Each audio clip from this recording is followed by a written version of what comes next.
From India, we have with us Kabir Rao. He's 19 years old, a student of philosophy at the University of St. Andrews.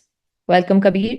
And now our next set of videos is from India. But before we screen our videos from India, I would like to ask Kabir if they could please introduce to us our Dion of Peace from India, Admiral Ramdas Sahab. Sure, Mohita. Um, Admiral Ramdas retired as India's 13th Navy Chief in 1993 after 45 years in uniform. Many experiences in his personal and professional life had convinced him of the futility of war and finding solutions. He spent his post-retirement years exploring non-militaristic methods and peaceful pathways to harmony, both within India and between India and Pakistan. He believed deeply that peace between the two nuclear-powered neighbors was the only way to promote the well-being of our people in South Asia.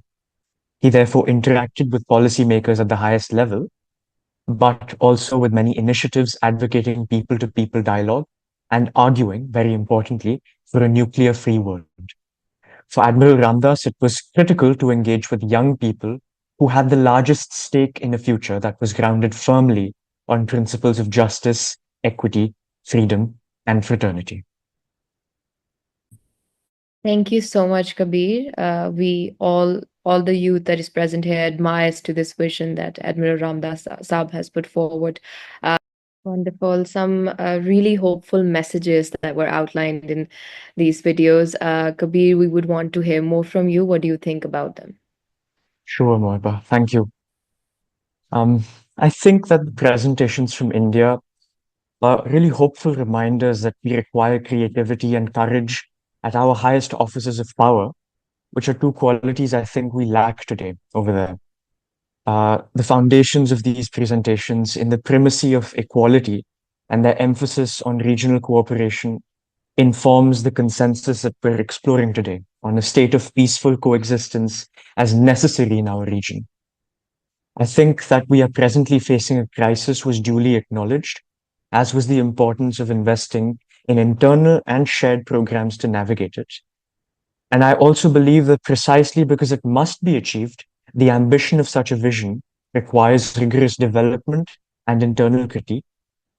And so I therefore propose militarism, nuclear armament, and nationalism as important matters for us to consider in the future as an extension to these very hopeful visions for our future. Thank you so much, Kabir. That are these are all important messages. So now we'll move on to India. Kabir, please go ahead. Sure. Yeah. I think Bipasha mentioned all 16 videos, but I'd add to that all of the nearly 200 videos that we got really expressed a consensus towards peaceful coexistence, which I think is at the heart of what we're discussing. But I think when I think of South Asian cooperation, what comes to mind is a quote from former Indian Prime Minister Jawaharlal Nehru concluding the Bandung Conference held in 1955. And it goes like this. There is no friendship when nations are not equal, when one has to obey the other, and when one dominates the other. That is why we raise our voices against domination and colonialism, from which many of us have suffered for so long.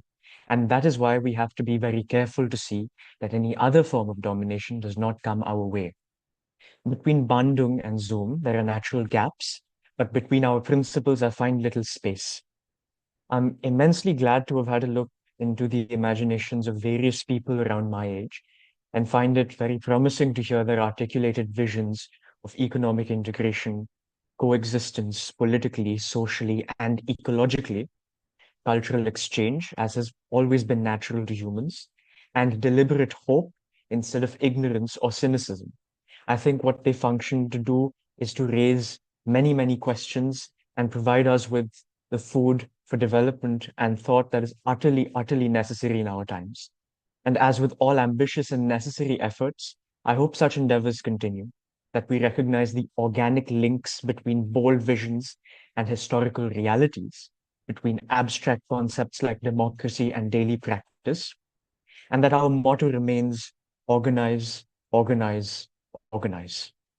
Thanks. Thank you so much, Kabir. I think that was very enlightening.